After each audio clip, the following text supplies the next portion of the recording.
नमस्कार, मैं हूँ शालिनी और आप देख रहे हैं बीबीएन भव्य भारत न्यूज। चलिए शुरू करते हैं आज की मुख्य खबरें।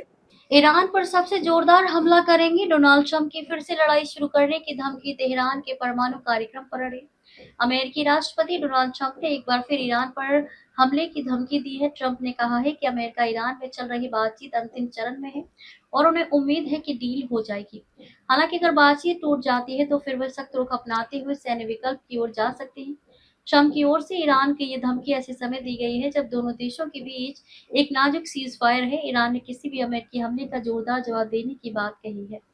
डोनाल्ड ट्रंप ने बुधवार को कहा कि हम देखेंगे कि क्या होता है, या तो कोई समझौता होगा या फिर हम कुछ ऐसे कदम उठाएंगे जो थोड़े सख्त होंगे। हालांकि हमें उम्मीद है कि ऐसा नहीं होगा। हम एक मौका देंगे क्योंकि मुझे कोई जल्दी नहीं है। हम बहुत सारे लोगों के मारे जाने के बजाय कुछ ही लोगों के मारे जाने को देखना पसंद करेंगे। हम इसे किसी भी तरह से कर सकते हैं। डोनाल्ड ट्रंप ने जोर देकर कहा कि किसी भी समझौते में ईरान को परमाणु हथियार रखने की इजाजत नहीं दी जाएगी।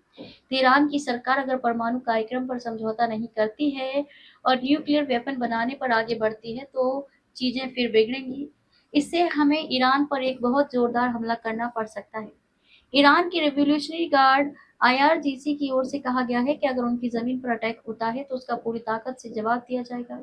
आरजीसी ने कहा है कि इस बार अमेरिकी हमले से एक ऐसा युद्ध शुरू होगा जिसे सीमित करना मुश्किल होगा। ये लड़ाई क्षेत्र की सीमाओं को पार करके और आगे तक फैल जाएगी। 28 फरवरी को ईरान पर अमेरिका इजरायल के संयुक्त सैन्य हमले करने के बाद से पूरे पश्चिम एशिया में तनाव है।